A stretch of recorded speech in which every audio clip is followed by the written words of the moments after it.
حضرت حلیمہ کی جو سہیلیاں، ان کے خاندان کی جو عورتیں پہلے چلی گئی تھیں، ان کو پیچھے چھوڑ کر آگے نکلنے لگیں۔ تو حضرت حلیمہ کی سہیلیوں نے پکارا کہ حلیمہ ارے ذرا رکو تو صحیح، رکو تو صحیح، رکو تو صحیح، کیا تم نے سواری بدل لی ہے؟ کیا یہ وہی سواری نہیں تھی جس سواری سے تم آئی تھی؟ حضرت حلیمہ فرماتی ہیں کہ میں نے سواری نہیں، سوار بدلا ہے۔ پہلے جب میں آئی تھی تو اونٹنی کی نکیل میرے شوہر کے ہاتھ میں تھی، اب میں جب جا رہی ہوں تو اونٹنی کی نکیل میرے شوہر کے ہاتھ میں نہیں، اس پوری کائنات کے سردار محمد صلی اللہ علیہ وسلم کے ہاتھ میں۔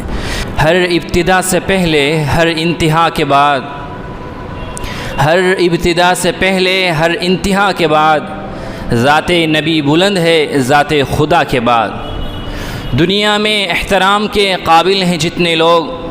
دنیا میں احترام کے قابل ہیں جتنے لوگ، میں سب کو مانتا ہوں مگر مصطفیٰ کے بعد۔ ربیع الاول کا مہینہ شروع ہو چکا ہے۔ یہ ربیع موسم بہار کو کہتے ہیں، اسپرنگ سیزن کو، کہ جس میں بہار آتی ہے، پھل پھول جاتے ہیں اور بڑی خوبصورت ہوائیں چلتی ہیں۔ تو عرب کے لحاظ سے ربیع الاول کا مہینہ یہ موسم بہار کا مہینہ ہوتا تھا، اور یہی مہینہ موسم بہار کا مہینہ بنا حضرت آمنہ کے لیے، کہ اسی مہینے میں سرکار دو عالم صلی اللہ علیہ وسلم اس کائنات کے اندر تشریف لے کر آئے۔ جب آپ تشریف لائے تھے تو یہ دور وہ تھا کہ جو زمانہ جاہلیت کا تھا، ظلم و ستم عام تھا، عورتوں پر طرح طرح کے ظلم و ستم ہوتے تھے، لوگ ان پڑھ تھے، تعلیم کے نام سے کوئی چیز اس معاشرے کے اندر نہیں تھی۔ ایسے دور میں سرکار دو عالم صلی اللہ علیہ وسلم تشریف لائے، اور پھر آپ کے آنے سے پہلے ایک واقعہ ایسا پیش آیا کہ جس نے یہ طے کر دیا تھا کہ اب ضرور اللہ رب العزت کی طرف سے کوئی نبی اور رسول آنے والا ہے۔ وہ واقعہ کیا ہے؟ وہ واقعہ فیل ہے، جس کو قرآن کریم نے سورہ فیل کے اندر بیان کیا ہے۔ الم تر کیف فعل ربک باصحاب الفیل، کہ اے پیغمبر کیا آپ کو نہیں معلوم کہ تیرے رب نے ان ہاتھی والوں کے ساتھ کیا معاملہ کیا؟ یہ تفصیلی واقعہ ہے، میں اس میں سے چند باتیں شارٹلی آپ کے سامنے ذکر کروں گا۔ کہ یمن کا گورنر اور حاکم تھا حبشہ کی طرف سے ابرہہ، وہ نصرانی تھا، اس نے ایک بڑا شاندار کنیسہ بنایا تھا، بڑا شاندار کنیسہ، بہت عالی شان منزل تھی کہ اگر کوئی اس کو اوپر سے اس طرح دیکھنے کی کوشش کرتا تو نہیں دیکھ پاتا تھا۔ اور اس کا مقصد یہ تھا کہ جو لوگ حج کے لیے، طواف کے لیے، عرب کے لوگ جو مکے کے اندر کعبے کی طواف کے لیے جاتے ہیں، وہاں عبادت کے لیے جاتے ہیں، وہاں نہ جا کر اس عالی شان منزل، اس عالی شان عبادت خانے کی طرف آئیں اور اس کا طواف کریں، یہاں عبادت کریں۔ مگر کعبے کو جو عزت دی ہے، جو عزت ہے، جو کعبے کا مقام ہے، وہ اللہ رب العزت کی طرف سے، وہ کسی انسان کی طرف سے نہیں ہے۔ بہرحال اس منزل کے اندر جو کنیسہ اس نے بنایا تھا، ایک خوبصورت کنیسہ، اس میں کسی وجہ سے آگ لگ گئی، ایک حادثہ پیش آیا۔ اس کی تفتیش کی گئی تو کسی نے یہ کہہ دیا کہ یہ کسی قریشی کا معاملہ ہے، قریش کے خاندان میں سے کسی نے یہ معاملہ کیا ہے۔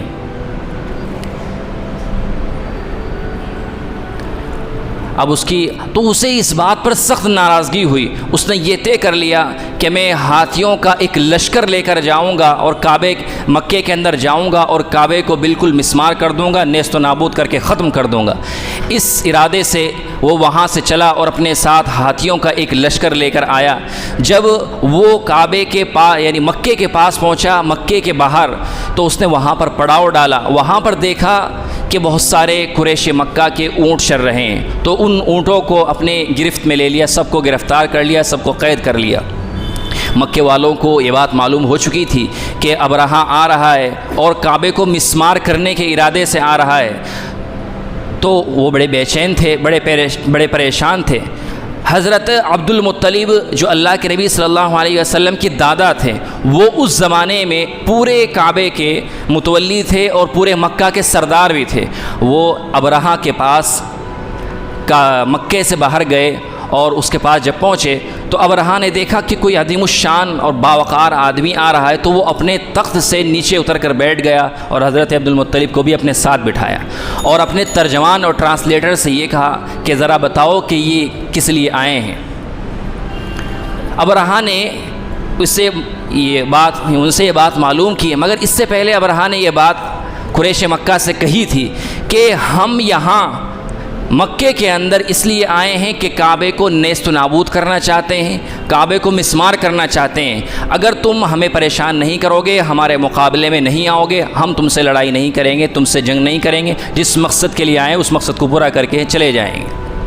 اب جب حضرت عبد المطلب اس کے پاس آ رہے ہیں تو وہ یہ سمجھا کہ شاید کسی بڑی بات، کوئی اہم بات کرنے کے لیے آ رہے ہیں۔ اس نے ٹرانسلیٹر سے کہا کہ ان سے معلوم کرو کہ کس ارادے سے آئیں۔ تو ٹرانسلیٹر نے معلوم کیا تو حضرت عبد المطلب نے اس سے ایک بات کہی کہ مجھے معلوم ہوا ہے کہ آپ نے ہمارے اونٹوں پر قبضہ کر لیا ہے، ان میں سے 200 اونٹ میرے ہیں، وہ 200 اونٹ مجھے دے دو۔ اس نے کہا کہ 200 اونٹ آپ کو دے دیے جائیں گے۔ تو اس نے کہا کہ مجھے آپ کی بات پر تعجب ہوا کہ آپ کعبے کے متولی ہیں، مکے کے سردار ہیں، میں سوچ رہا تھا کہ آپ اہم بات کرنے کے لیے آئیں گے کعبے کے تعلق سے کہ ہمارا مقابلہ کریں گے نہیں کریں، مگر آپ نے ایسی کوئی بات نہیں کی۔ تو حضرت عبد المطلب نے ایک تاریخی جواب دیا، اور وہ جواب یہ تھا کہ اونٹ میرے ہیں، اس لیے میں اونٹ کی بات کرنے کے لیے آیا ہوں۔ بیت اللہ کعبہ میرا گھر نہیں ہے، وہ جس کا گھر ہے اس کی حفاظت کا کام اسی کا ہے۔ اس واقعے کے بعد حضرت عبد المطلب اپنے اونٹ لے کر چلے گئے، اور سارے مکے کے لوگ جو مکے کے اندر رہتے تھے پہاڑیوں کے اندر پھیل گئے اور اپنے گھر بار چھوڑ کر پہاڑیوں میں چلے گئے۔ جب ابرہہ نے لشکر کو تیار کیا اور حملہ کرنے کی کوشش کی تو قرآن کریم یہ کہتا ہے کہ اللہ تبارک و تعالیٰ نے ابابیل پرندوں کو وہاں پر بھیجا، ترمیہم بحجارۃ من سجیل، ایک ایک چھوٹی چھوٹی چڑیاں، چھوٹے چھوٹے پرندے، ایک مسور دال کی مسور کا جو دانہ ہوتا ہے اس کے برابر ذرا ذرا سی کنکر پتھر ان کی چونچ کے اندر، ایک ان کی چونچ کے اندر، 2 ان کے پنجوں کے اندر ہوتے تھے۔ وہ انہوں نے ان پرندوں نے ان پتھروں کو جیسے ہی لشکر کے اوپر ڈالنا شروع کیا، فوراً لشکر ہلاک ہوتا چلا گیا۔ روایات کے اندر آتا ہے کہ وہ پتھر اس طرح ڈالتے تھے کہ جس سائیڈ میں ڈالتے تھے دوسری سائیڈ سے وہ ذرا سی کنکر نکل جایا کرتی تھی اور وہ آدمی یا وہ ہاتھی فوراً وہیں ہلاک ہو جاتا۔ اس طرح پورا لشکر ہلاک ہو گیا اور جو باقی بچا وہ راستے میں ہلاک ہو گیا۔ مگر ابرہہ کو اللہ رب العزت نے عبرت کا نشان بنایا، جیسا کہ فرعون کو بنایا، قارون کو بنایا، حامان کو بنایا۔ ابرہہ کو اس طرح ہلاک نہیں کیا، اللہ نے ابرہہ کے جسم کے اندر زہر کو سرایت کر دیا، زہر اس کے اندر پیدا ہو گیا اور اس زہر کی وجہ سے اس کے بدن سے گوشت کٹ کٹ کر گرنے لگا، گوشت کٹتا تھا گر جاتا تھا، یہاں سے کٹا گر گیا، یہاں سے کٹا اور گر گیا۔ اس طرح اللہ رب العزت نے پوری دنیا کے لیے، رہتی دنیا تک تمام انسانوں کے لیے ابرہہ کو عبرت کا نشان بنا دی۔ تو یہ واقعہ پیش آیا، جب یہ واقعہ پیش آیا تو لوگوں نے یہ سمجھا کہ اب ضرور کوئی نہ کوئی ایک بڑی ہستی ایک نبی اور رسول کی شکل میں ضرور آنے والی ہے۔ تو اس واقعے کے 2 سال کے بعد اللہ رب العزت نے اللہ کے نبی صلی اللہ علیہ وسلم کو اس کائنات کے اندر بھیجا۔ آپ صلی اللہ علیہ وسلم 12 ربیع الاول، راجح قول کے مطابق 12 ربیع الاول کو آپ کی پیدائش ہوئی، پیر کے دن۔ حضرت آمنہ جو آپ کی والدہ ہیں وہ فرماتی ہیں کہ جب آپ میرے پیٹ میں تھے، میں امید سے تھی، تو میرے ساتھ بڑے عجیب و غریب معاملات پیش آتے تھے۔ کہ سب سے بڑی عجیب بات تو یہ تھی کہ جب پریگننسی کا دور ہوتا ہے، پریگننسی کی پیریڈ میں عورت کو جو تکلیف، درد اور بوجھ سا محسوس ہوتا ہے کہ مجھے ذرا بھی اس کا احساس نہیں ہوا، مجھے اس کا ذرا بھی احساس نہیں ہوا۔ اور فرماتی ہیں کہ جب میں راستے سے گزرتی تھی تو جس راستے سے جاتی تھی وہاں پر مجھے سلام سلام، مبارکبادوں کی آواز آیا کرتی تھی، اور میں کسی راستے سے گزرتی تھی تو اگر میرے قدموں کے نیچے اگر کوئی روڑا، کوئی پتھر، کوئی کنکر آ جاتی تھی تو وہ کنکر، وہ پتھر بھی بالکل روئی کی طرح نرم ہو جاتی تھی اور مجھے بالکل بھی احساس نہیں ہوتا تھا۔ اور فرماتی ہیں کہ ان دنوں جب میں اپنی سہیلیوں کے ساتھ، عورتوں کے ساتھ کنویں پر پانی لینے کے لیے جاتی تھی، جیسا کہ پہلے رواج ہوتا تھا، تو جب جاتی تھی تو میری سہیلیاں ڈول کے ذریعے پانی کھینچ رہی ہیں، ان کو پانی کھینچنا پڑتا تھا، مگر جب میری باری آتی تھی تو اللہ رب العزت کا کرنا ایسا ہوتا تھا کہ کنویں کا پانی خود اٹھ کر اوپر آ جاتا تھا اور میں آسانی سے پانی نکال لیا کرتا۔ اور فرماتی ہیں کہ ان دنوں میں اللہ رب العزت نے میرے بدن کے اندر ایسی نفیس خوشبو، ایسی خوبصورت خوشبو پیدا کر دی تھی کہ دوسری عورتیں ان کے اندر ان کے درمیان یہ چرچا ہونے لگا کہ عبد المطلب کی بہو تو نہایت مہنگی خوشبو اور عطر لگاتی۔ یہ بات پہنچتے پہنچتے جب چرچا میں آئی تو پہنچتے پہنچتے حضرت عبد المطلب کو یہ معلوم ہوئی، تو عبد المطلب نے اپنی اللہ کے نبی کی دادی سے یعنی اپنی بیوی سے کہا کہ تمہاری بہو آمنہ یہ امید سے ہے، بیوہ ہے اور یہ اس طرح کی خوشبو لگاتی ہیں، مجھے لوگوں سے معلوم ہوا ہے، تو اسے ذرا سمجھاؤ، ابھی نوجوان ہے کہ ابھی بیوہ ہے اور حمل سے کہ ایسے موقع پر اس طرح کی خوشبو نہیں لگانی چاہیے۔ تو آپ کی دادی نے بڑا عجیب جواب دیا کہ میں بھی یہ بات جانتی ہوں اور میں نے بھی بہت بار یہ محسوس کیا ہے، میں نے بھی کئی مرتبہ یہ کوشش کی کہ میں آمنہ کو سمجھاؤں اور ان سے پوچھوں کہ وہ یہ خوشبو کیوں لگاتی ہے، مگر آج کل اس کی پرسنالٹی میں، اس کی شخصیت میں ایک ایسا رعب اور ایسا ایٹیٹیوڈ ہے کہ میری معلوم کرنے کی ہمت نہیں ہو سکی۔ تو حضرت عبد المطلب نے حضرت آمنہ کو خود بلایا، ان سے پوچھا کہ بیٹا ذرا مجھے یہ بتاؤ کہ تم تو پریگننسی میں ہو اور بیوہ ہو، تمہیں اس طرح کی خوشبو نہیں لگانی چاہیے، اتنی مہنگی اور نفیس خوشبو تم کو کون لا کر دیتا ہے؟ حضرت آمنہ نے جواب دیا کہ ابا میں نے تو آج تک کوئی مارکیٹ ہی نہیں دیکھی، میں تو کہیں بازار ہی نہیں گئی، میں نے تو کبھی خوشبو ہی نہیں لگائی۔ تو یہ اللہ کے نبی صلی اللہ علیہ وسلم کی کرامات تھی جو آپ کی والدہ حضرت آمنہ موقع سے محسوس کرتی رہتی تھی۔ بہرحال راجح قول کے مطابق 12 ربیع الاول کو آپ کی پیدائش ہوئی۔ روایات کے اندر آتا ہے حضرت آمنہ فرماتی ہیں کہ جب آپ کی پیدائش ہوئی، آپ کی ولادت ہوئی تو پورا کمرہ خوشبو سے معطر ہو گیا اور پورا کمرہ نور سے بھر گیا۔ جس وقت آپ کی پیدائش ہو رہی تھی کمرے کے اندر تاریکی تھی، اندھیرا تھا، روشنی کی ضرورت پیش آئی دائی کو، مگر جب آپ کی ولادت ہوئی، آپ کی پیدائش ہوئی تو آپ کی پیدائش کی برکت سے پورے کمرے کے اندر روشنی اور خوشبو پھیل گئی۔ یہ اللہ رب العزت کی، یہ اللہ کے نبی صلی اللہ علیہ وسلم کی کرامات تھیں، آپ کی برکتیں تھیں۔ حضرت آمنہ فرماتی ہیں کہ جب کسی عورت کے یہاں بچہ پیدا ہوتا ہے، جب ہو جاتا ہے تو ہر عورت کی یہ خواہش ہوتی ہے کہ میں اپنے بچے کو دیکھوں۔ تو میں نے اللہ کے نبی کو جب دیکھنے کی کوشش کی تو میں دیکھ کر حیران ہو گئی کہ اللہ کے نبی سجدے کے اندر لیٹے ہوئے ہیں، یعنی آپ سجدے میں پڑے ہوئے ہیں۔ تو گویا کہ اللہ کے نبی صلی اللہ علیہ وسلم نے اس دنیا میں آ کر سب سے پہلے قوم کو، انسانوں کو یہ میسج دیا کہ خالق اور مالک صرف اور صرف اللہ رب العزت کی ذات ہے، وہی سجدے کے لائق ہے، وہی بندگی کے لائق ہے۔ آپ نے ایک بات سنی ہوگی کہ عرب کے اندر یہ دستور تھا کہ جو شہر کے بچے ہوتے تھے، شہری لوگ ان کو گاؤں میں، دیہات میں بھیج دیا کرتے تھے، دائی ان کو دودھ پلایا کرتی تھی۔ تو ہر سال 2 مرتبہ مکے کے اندر آس پاس کے گاؤں سے، دیہات سے عورتیں آتی تھی اور بچوں کو لے کر چلی جاتی تھی۔ وہ بچوں کو اپنا دودھ پلاتی تھی اور پرورش کرتی تھی اور جنگلوں میں ان کو گھماتی تھی، اس طریقے سے تاکہ ان کی نشو و نما ہوئی۔ اور عرب کے اندر جو دیہات کی زبان ہوتی تھی وہ پیور لینگویج مانی جاتی تھی۔ آج بھی جو شہر کی زبان ہے وہ اتنی پیور نہیں مانی جاتی۔ آپ دلی کے اندر غور کر لیں تو دلی میں نہ تو آپ کو پیور ہندی ملے گی اور نہ پیور اردو ملے گی، مختلف علاقوں سے لوگ آ کر بس جاتے ہیں تو زبان مکس ہو جاتی ہے، مگر آس پاس کے جو گاؤں ہوتے ہیں وہاں پر لینگویج پیور ہوتی ہے۔ تو اس مقصد سے جو مکے کے لوگ تھے آس پاس کے دیہات میں بھیج دیا کرتے تھے۔ اب حضرت حلیمہ رضی اللہ تعالیٰ عنہ کا قافلہ بنو سعد سے تھیں، بنو سعد کا ایک قافلہ مکے کے اندر آیا، وہاں کی بہت ساری عورتیں آئیں اور بچوں کو لینے کے لیے آئیں۔ اسی طرح بہت ساری عورتیں وہ اللہ کے نبی صلی اللہ علیہ وسلم کے گھر بھی آئیں، عبد المطلب کے گھر بھی آئیں، مگر انہوں نے آپ صلی اللہ علیہ وسلم کو ایکسیپٹ نہیں کیا، یہ سمجھ کر کہ یہ تو یتیم بچہ ہے، یہاں سے کیا ہدیہ ملے گا، یہاں سے کیا تحفے اور انعام ملیں گے، اور وہ اللہ کے نبی صلی اللہ علیہ وسلم کو چھوڑ کر چلی گئی۔ اور آج وہ ہسٹوریکلی، تاریخی لحاظ سے بہت محروم عورتیں تھیں۔